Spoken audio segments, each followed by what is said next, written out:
ये ultraviolet B raise जो ज़्यादा आनी शुरू हो जाती हैं अर्थ के ऊपर, उनका भी जो दुष्प्रभाव पड़ता है, जैसे पिगमेंटेशन या बर्निंग या उसके अंदर काफ़ी ज़्यादा होती है।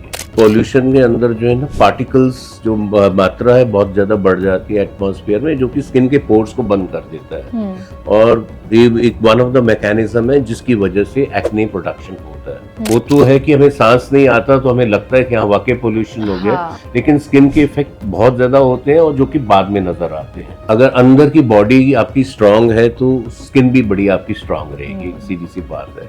फेस क्लींजर्स का आप इस्तेमाल करें, साबुन की बजाय फेस क्लींजर का इस्तेमाल करें। बेटर रहेगा कि 2 उंगलियों के बराबर एट अ वन टाइम आपने लगानी है सनस्क्रीन, और उसको 3 घंटे में रिप्लेस भी करना है। कोई भी स्किन टाइप हो, किसी को स्किप नहीं करनी है, बिल्कुल भी नहीं करनी। बड़ा इंपॉर्टेंट पार्ट है ये डेली रूटीन का cleansing, moisturising and sun protection. Sir lastly मैं अगर ये सवाल पूछूं आपसे कि पोल्यूशन हमारी स्किन के लिए उसको स्किन कैंसर तक पहुंचा सकता है, तो क्या ये कहना सही रहेगा?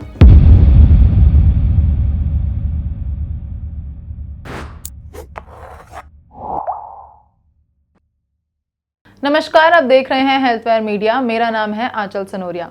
आज सेहत है ज़रूरी के इस एपिसोड में हम बात करेंगे स्किन के लिए पोल्यूशन कितना खतरनाक है।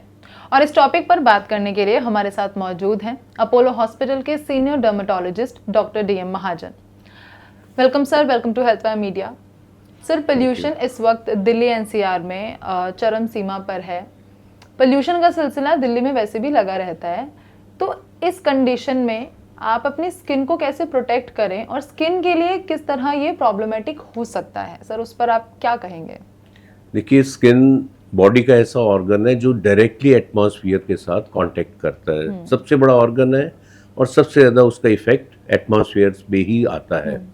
और जैसे ही सर्दियां आती हैं देखा गया है कि नमी काफ़ी कमी हो जाती है, उसके साथ साथ बहुत सारे पॉल्यूटेंट्स एयर की कंडेंसेशन के साथ साथ ज़मीन की ओर आना शुरू हो जाते हैं बजाय आसमान में फैलने के। और भी कुछ देखा गया है कि ओजोन लेयर भी जो है उसमें भी काफ़ी डिप्लीशन होती है, जिससे कि अल्ट्रावायलेट बी रेज जो है वो बहुत ज़्यादा मात्रा में स्किन के ऊपर पड़ती हैं, अर्थ के ऊपर, और उनका बुरा परफेक्ट इफेक्ट पड़ता है।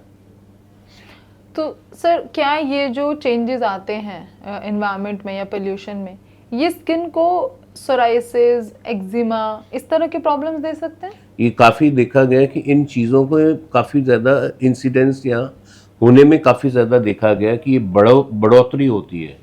जैसे एक्जिमा वगैरह में काफ़ी इरिटेशन वगैरह होनी शुरू हो जाती है, क्योंकि बाहर नमी बहुत ज़्यादा है, कम है। ऐसे ही देखा गया कि सोरियासिस के अंदर एक डायरेक्ट इफेक्ट देखा गया कि सोरियासिस जो है उसकी सिवियरिटी जो है सर्दियों में ज़्यादा पाई जाती है। ऐसे ही जो है मुहासे काफ़ी ज़्यादा आते हैं पोल्यूशन की वजह से सर्दियों में।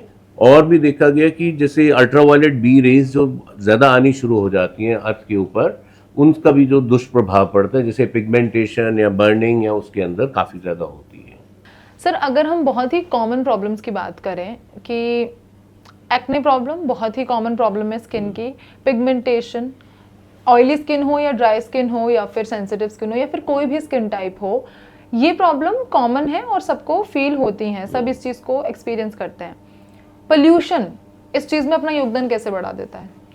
देखिए, पॉल्यूशन के अंदर जो है ना पार्टिकल्स जो मात्रा है बहुत ज़्यादा बढ़ जाती है एटमॉस्फेयर में, जो कि स्किन के पोर्स को बंद कर देता है। और ये एक वन ऑफ द मैकेनिज्म है जिसकी वजह से एक्ने प्रोडक्शन होता है। और भी जो है बहुत ज़्यादा ड्राइनेस होने से आप बहुत ज़्यादा मॉइस्चराइज वगैरह वो करना पड़ता है ताकि प्रोटेक्शन बढ़ जाए। ये सारी चीज़ें जो है एक्ने के पोर्स को जो है ना ब्लॉक करती हैं, स्किन के पोर्स को, और एक्ने प्रोडक्शन में ज़्यादा मदद करती है। तो इसमें देखा गया कि ज़्यादा एक्ने आते हैं। तो पोल्यूशन आपकी स्किन के लिए भी काफ़ी दिक्कतें लाता है, other than your lungs and other body part. हाँ, वो तो है कि हमें सांस नहीं आता तो हमें लगता है कि हाँ वाकई पोल्यूशन हो गया, लेकिन स्किन के इफेक्ट बहुत ज़्यादा होते हैं और जो कि बाद में नज़र आते हैं। तो सर अगर मैं प्रिवेंशन की बात करूं तो किस तरह हम इस पोल्यूशन से अपनी स्किन को बचाव कर सकते हैं, बचा सकते हैं? किस तरह के हमें प्रिवेंशन मेजरमेंट लेने चाहिए, चाहे वो हमारे डाइट में हो, चाहे वो हमारे कुछ डेली रूटीन में चेंजेस से हो, तो वो क्या रहते हैं? देखिए, अगर अंदर की बॉडी आपकी स्ट्रांग है तो स्किन भी बड़ी आपकी स्ट्रांग रहेगी, सीधी सी बात है।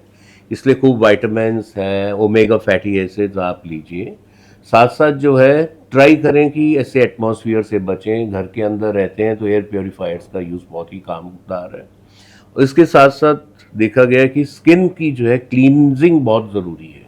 एक अच्छे बॉडी क्लींजर्स, फेस क्लींजर्स का आप इस्तेमाल करें, साबुन की बजाय फेस क्लींजर का इस्तेमाल करें, और उसके बाद उसको बहुत ही अच्छे तरीके से मॉइस्चराइज भी करें।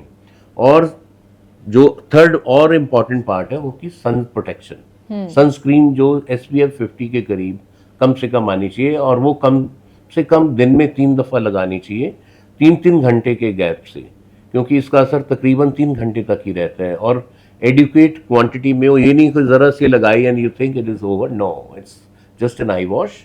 बेटर रहेगा कि 2 उंगलियों के बराबर एट अ वन टाइम आपने लगानी है सनस्क्रीन, और उसको 3 घंटे में रिप्लेस भी करना। ओके और ये सनस्क्रीन कोई भी स्किन टाइप हो, किसी को स्किप नहीं करनी है? बिल्कुल भी नहीं करनी, बड़ा इंपॉर्टेंट पार्ट है ये डेली रूटीन का। डेली रूटीन का cleansing, moisturising and sun protection, these are the 3 major thing. आपकी स्किन बिल्कुल ठीक रहेगी। तो जो लोग बोलते हैं कि कुछ सीरम्स लगाइए, टोनर्स लगाइए, या फिर किसी तरह का मास्क लगाइए, आजकल मार्केट में different kind of mask available है, क्ले मास्क हो, शीट मास्क हो, तो ये चीजें भी जरूरी होती है हमारी स्किन के लिए? फिर आपने जैसा कहा कि सिर्फ क्लेंजिंग, मॉइस्चराइजिंग, ये तो बेसिक चीजें हैं, ये तो आपको जी। करनी है, चाहे जी। क्ले लगाएं या नहीं लगाएं। ओके, तो जरूरी है, स्किन की हेल्थ के लिए बहुत बहुत जरूरी है। ये 3 बेसिक। 3 चीजें हैं, तो आपको कोई चीज की जरूरत नहीं रहेगी। ओके, अगर आप और ज्यादा उम्दा दिखना चाहती हैं तो हाँ, तब हम ऐड कर सकते हैं। क्योंकि लोग अपने रूटीन्स में कुछ घर के बनाए हुए मास्क यूज करते हैं। पिगमेंटेशन, सर्दियां जिस तरह से जब चेंज होता है, एक मौसम ट्रांजिशन आता है, तो oily skin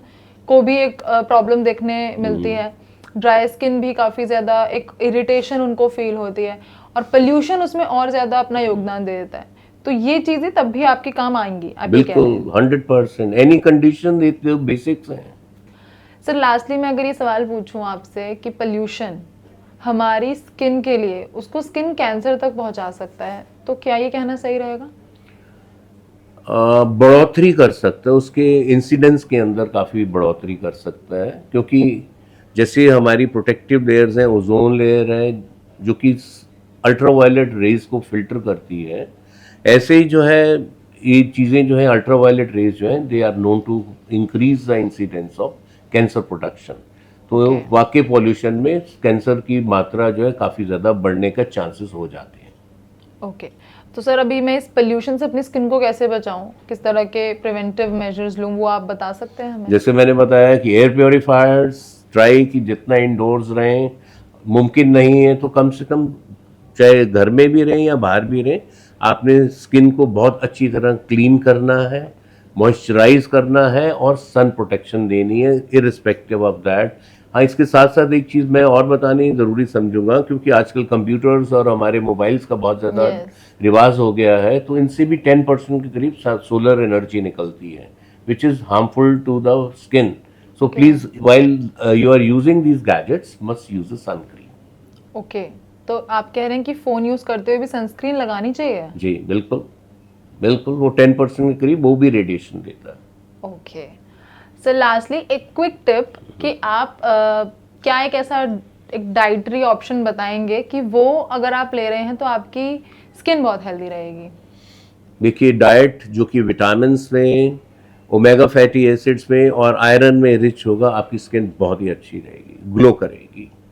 okay, thank you so much, thank you so much sir, हमें वक्त देने के लिए, इस पर बात करने के लिए। Thank you so much. My pleasure, and I wish everyone a very glowing skin.